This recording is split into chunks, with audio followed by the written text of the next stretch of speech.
Binalik kita sa company as a second chance. Which means you have to work harder. And yet you didn't even realize na ninanakawan na tayo nila Charmaine. The next time na maulit ang pangyayaring to, I'm telling you, Francis, ikaw na mawawalan ng trabaho.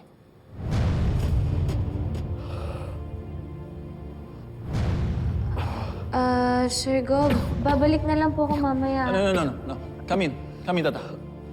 Tayo nagagawa ng trabaho na hindi kayang gawin ng iba. I'll go back to my office, Sir Goff. And I'll make sure to address all of Charmaine's misconducts with corrective actions. Hindi na. Umuwi ka na. Kung makahawa ka pa dito, padadala ko lang kay tata sa bahay ang mga trabaho mo. Okay, Sir Goff.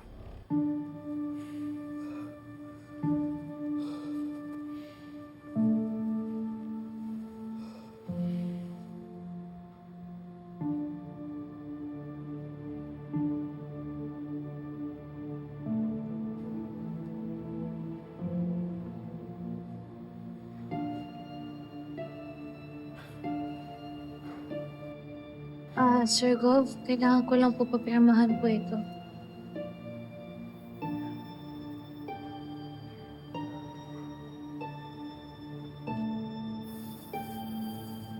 Masanay ka na sa akin, tata. Ang trabaho. Hindi pwedeng huminto ang trabaho kahit may sakit ka.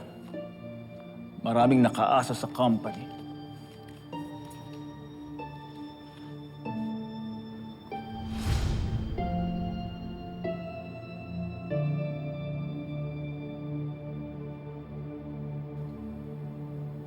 That's my mom.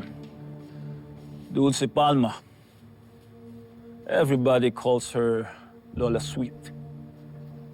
Lola, sweet. Siguro po, sweet po siya, no? On the contrary, sa kanya ko lahat natutunan ng pagiging stricto ko sa trabaho. Our restaurants were named after my dad, Sir Joel Palma. Dugot pawis ang pinuhunan ng mga magulang ko para sa kumpanyang ito. And all of our businesses. Kung ano nakikita niyo sa akin, triple ang pagiging stricto nila. After this, bring this all to Francis. At sige po. Pero, Sir Gov, may sakit po si Sir Francis eh. Baka hindi niya po kayanin to.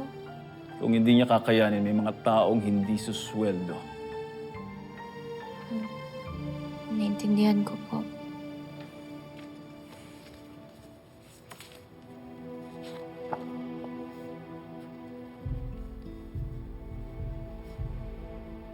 Bakit ka ganyan tumingin sa akin? You think I'm being too harsh on my son? Naintindihan ko naman po, Sir Gov, kung bakit po kayo stricto kay Sir Francis. Pero alam niyo po, ginagawa naman po ni Sir Francis yung lahat.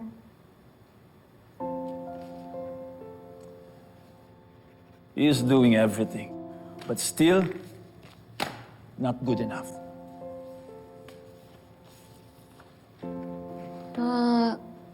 Pero sir, di ba wala naman pong magaling agad?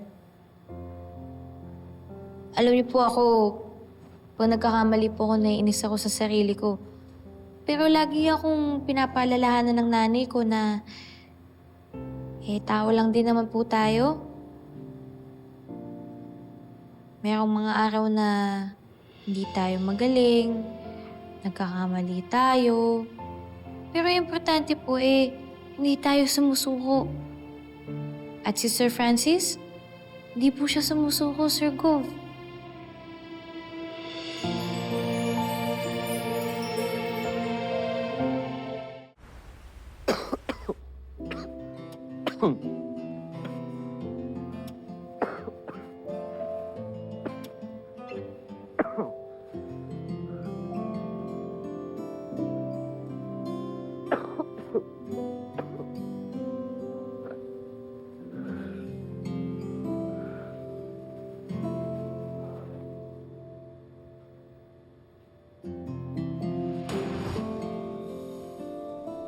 Kuya,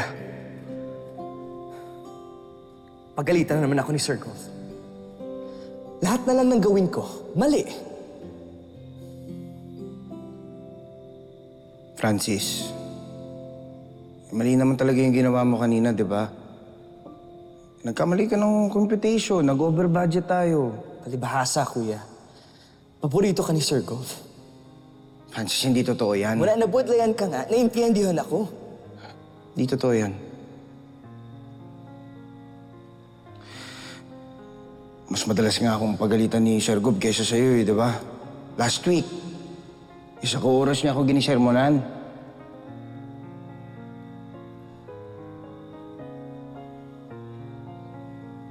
Well, hindi naman talaga tayo mga totoong anak ni Sir Gold. No wonder he treats us this way. Francis, hindi na matuod. Tsaka parang hindi ka naman sanay kay Sir Gob.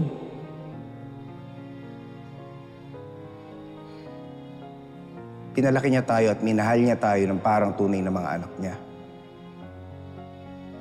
I know it's hard for you to see, Francis.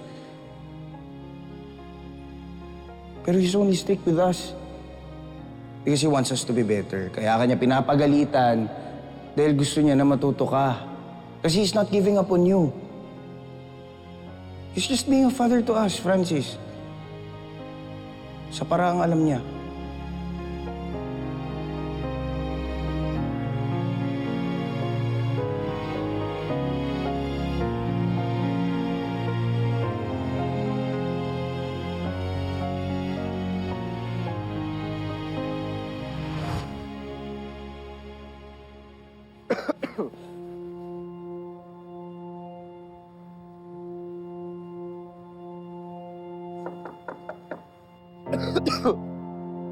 Pasok. Sir Francis?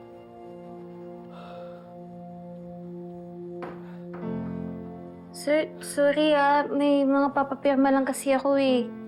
Ikaw na lang kasi yung kulang sa mga signatory. Para sana makasahod na yung mga tao sa Makalawa. Kailangan mo pirmahan to. Okay na. Review ko lang.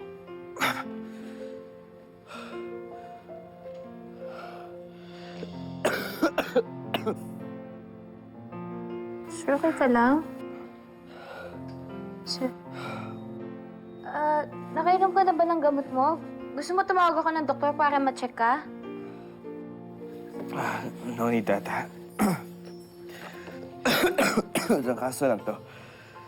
Nakainom na ako ng gamot. Hindi na pati yung bata.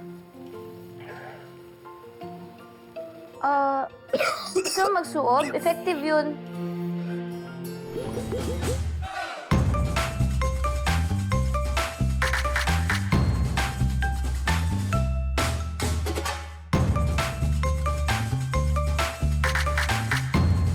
May magnanakaw dito sa mansyon!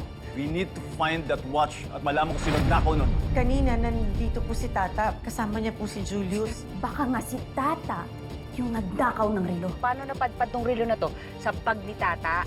I just don't know when our lives started to feel like we're living in a circus market. Mabuti na rin maaga pa lang nabisto mo na yan si Tata. Hindi lang talaga ako makapaniwala sa ginawa ni Tata. If everything goes as planned, maghihimas ng rehas yang Tata na yan.